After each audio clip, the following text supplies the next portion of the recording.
we've got the cage fighting club, people know that, and we went to kick some people out the other day. We asked them to leave, and we just asked them nice and politely. We always ask people politely to go. I'm never just going to go and jump on anyone. I don't think that's right. But we said, do you mind leaving, guys? And one of the guys was like just about to stand up, and he said, what are you going to do about it and all that? And his mate goes, they're the cage fighters. And he goes, yeah, we're off. So it does work sometimes, but then other people, they do it to prove a point. If you're the biggest guy there, they do really want to hurt you. If they can have a pop at you, they've got nothing to lose. And if they win, it looks good for them. Surprisingly, I've never ever had a fight out of the dojo and out when I'm not on the door. I've been in town. Lots of people in town don't like me. I quite often get people driving past in cars calling me names because I won't let them in the pub. But I'm not letting it be popular, I suppose.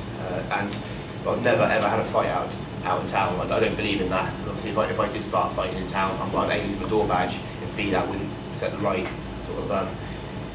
How do you put it? It wouldn't be the right example for the rest of the people in my club. I can't have fights and expect them not to. You have to make some complicated, because I'm head doorman, I've got to make some really, I think, risky decisions. My guys, if there was 20 people having a fight on the dance floor and I say don't go there, they won't go there. If I say jump in and get that guy out, they will, because that's their job to. And I'll do the same for anyone that I was working under. So it's quite a big responsibility as a doorman that you say to people when you're going to fight, when you're going to talk, what's going to happen. One example which went quite rightly actually, there was a load of military guys on the dance floor. A couple of them were being idiots, 2 doormen, 3 of us working, 2 guys went into the middle and asked them to leave. They said no. So he said, Aaron called me for backup. We're asking these guys to go, they're not coming in, can you come and sort it? So I went to the dance floor and I went up to the biggest guy who was looking aggressive and just said, you out. He said, make me. So I did in front of all of his friends, took him outside, went back on the dance floor and said, right, the rest of you, F off, I said, and they all just walked out. That could have gone horribly, horribly wrong. If those guys had started a fight, we'd have been screwed, but it worked well. Another time we had the Southampton football team, the ones that start fights everywhere, the crew, we had them in the garden.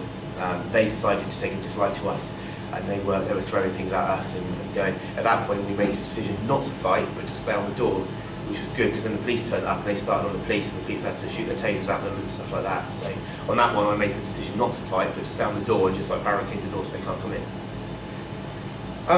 So the positive sides, why are my hobbies, or how do they benefit my work? Well, on the door you get used to talking people down, you get used to talking to people at all levels, and you get used to not judging people.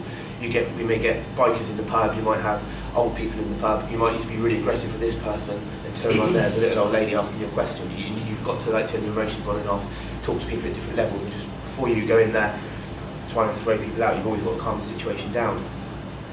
Confidence, it helps.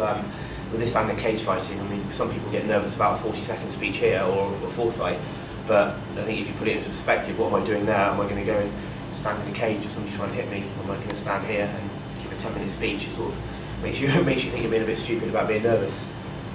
The contacts, you meet loads of people in the pub, like you do here. It's like a networking, not with necessarily business people, but I meet a lot of people, got a lot of Facebook friends, and some of that does result into work.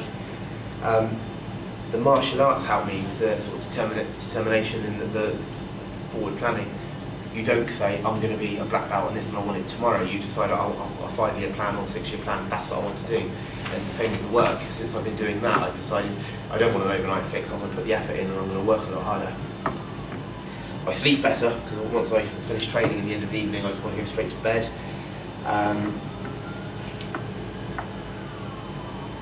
I've got some on notes here, so I can remember all these ones. And I actually look forward to work, because I'm changing what I do. I can finish my work and I can look forward to the weekend, and then on the weekends I actually look forward to getting back to work again. But since I've done all of this, I think I've changed as a person, and my business is a lot better because of it. I now work a lot harder and get a lot more money from it. Any questions?